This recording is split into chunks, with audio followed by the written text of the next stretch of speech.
Hello and welcome back to the Cesspool, and welcome back to 25 Days of Christmas. Merry Christmas, Happy Holidays, Happy New Year, whatever you celebrate. I truly hope that is a good one. And we're back here for the second video of the day because I forgot to make that other one yesterday. Anyway, whatever. This is gonna be kind of a quick one, as I said. These are going to be a little bit shorter. Although, actually, the one I made before about the Game Boy Color, or the Game Boy Advance, not the Game Boy Color. The Game Boy Advance ended up going a little bit longer, but I think I was rambling. I'm not going to ramble this time. Short, sweet, to the point. Brain Age. Okay, let's talk about it. So, Brain Age. These games came out, well, other than that one on the bottom.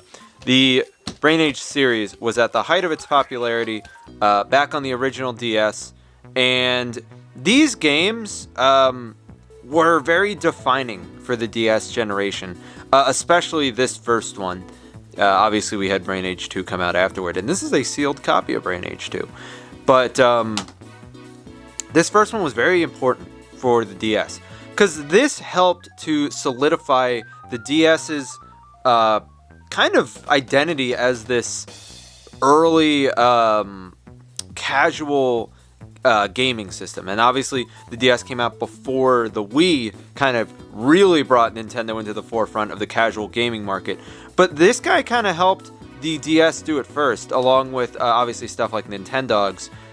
And not to mention, not only did it have a wide appeal, it was family friendly, and even older, elderly people liked it too, because, it helps train my brain, and I only have to play Sudoku and do math problems or whatever. It was kind of fun. These games are fun to go back to and play. I enjoy going back to these and play.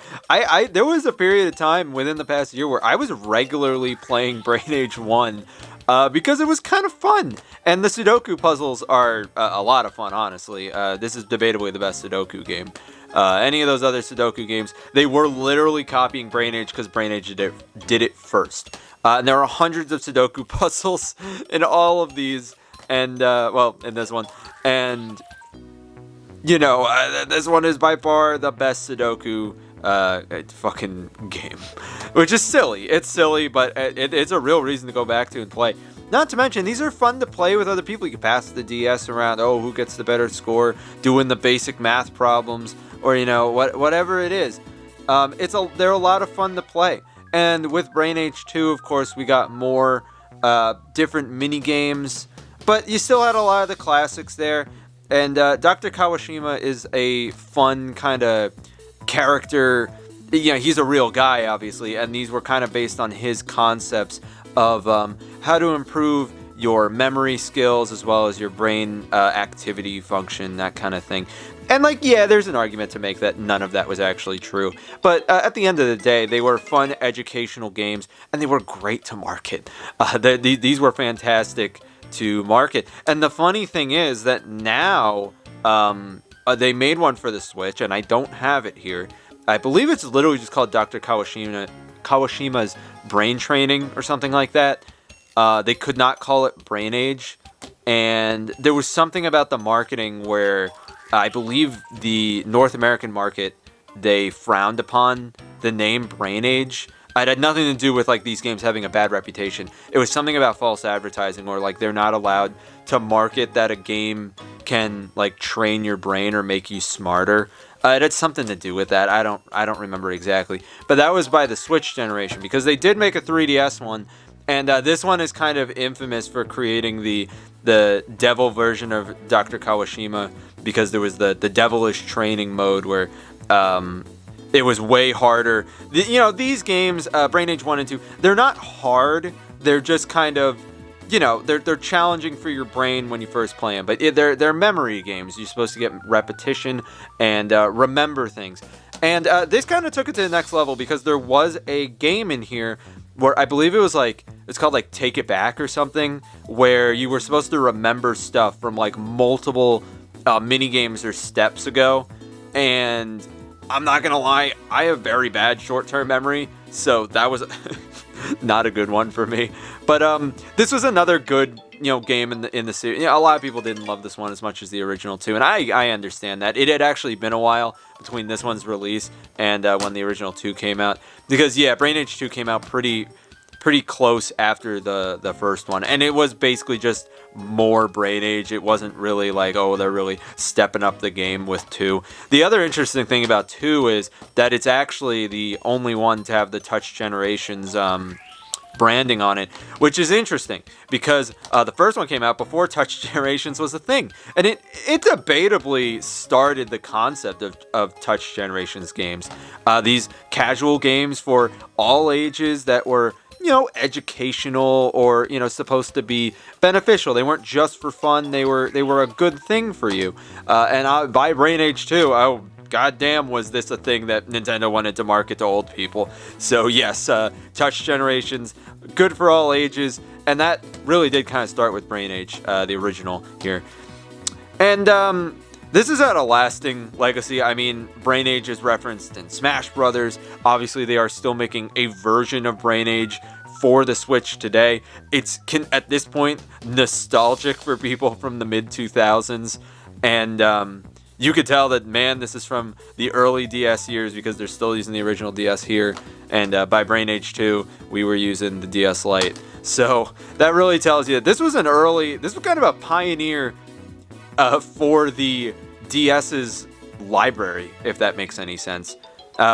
This really did get started that casual, kind of educational game genre that the DS was in a lot of ways defined by. It also was a reason that it sold 150 million units because of these kind of good for all ages, educational, grandma can pick it up and play with the touchscreen kind of games. And a lot of people think that was an issue because, Nintendo didn't have the most amazing first-party lineup on the DS at the end of the day. Yeah, we had Mario Kart DS. The Mario and Luigi games were great. New Super Mario Brothers was obviously a huge deal, but New Super Mario Brothers was a very safe game. It was a big deal, obviously, because it had been like 20 years since an original 2D Mario came out. So yeah, of course, that game was a huge deal for real Nintendo fans compared to people who were just picking up the DS to play Brain Age. But people picking up the DS to play Brain Age also like New Super Mario Brothers because I played Mario back in 1985, and this looks like fun. It looks just like it did, except it looks a little better. But point is, this got a lot of people into the DS ecosystem, and we have a lot to thank for that because honestly, Nintendo wouldn't be where it is today without the DS. You gotta say that. Would the DS have sold 150 million units if Brain Age didn't come out, or games like it, which Brain Age pioneered back at the very beginning of the DS's life cycle? I don't know. It's hard to say. But this definitely helped sell at least a couple of units, I can say that.